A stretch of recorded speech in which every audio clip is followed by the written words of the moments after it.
আমাদের আজকের গন্তব্য চা বাগানের জেলা সিলেট। এই উদ্দেশ্যে আমরা মোটামুটি সকালেই বের হয়ে পড়ি।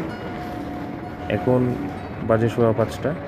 আমরা এখন পূর্বাচল এক্সপ্রেস হাইওয়ে পার হচ্ছি। সব কিছু ঠিকঠাক থাকলে আনুমানিক 12টা নাগাদ আমরা সিলেটে পৌঁছিয়ে যাব।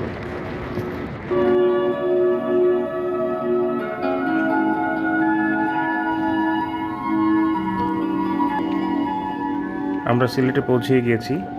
রাস্তার পাশে কিছু চা বাগান দেখা যাচ্ছে।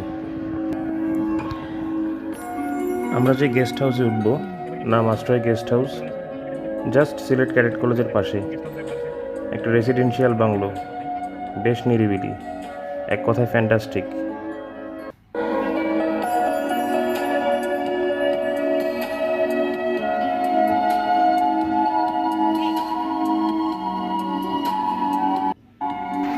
গেস্ট হাউসে চেক ইন করে চলে আসলাম সাদা পাথর দেখতে।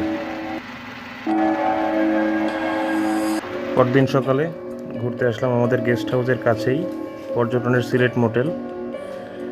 পুরো হোটেলটা একটা পাহাড়ের চূড়ায় কনস্ট্রাকশন করা, চারপাশটা খোলামেলা,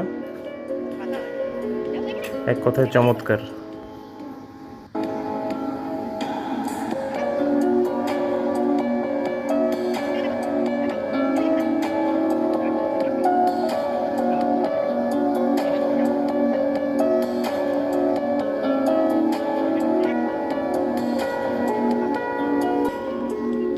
আমাদের নেক্সট ডেস্টিনেশন জাফলংয়ের পর্যটন হোটেল।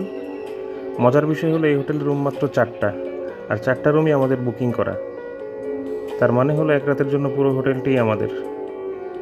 তো এখানে চেক ইন করে চলে আসলাম জাফলং পাথরে নদী। জায়গাটা ইন্ডিয়ার মেঘালয় বর্ডারের খুব কাছাকাছি। এখান থেকে কাছেই আবার বাংলাদেশের তামাবিল চেকপোস্ট।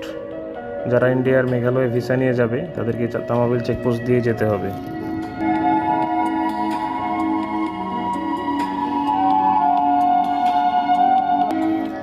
এবার ঢাকায় ব্যাক করার পালা। যাওয়ার পথে আমরা লালাখাল, শ্রীমঙ্গলের চা বাগান হয়ে ঢাকায় ফিরব।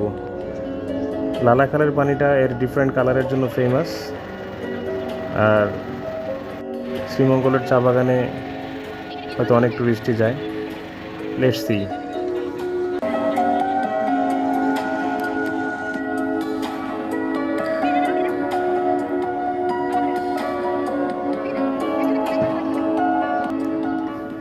And this is the end of the Select tour.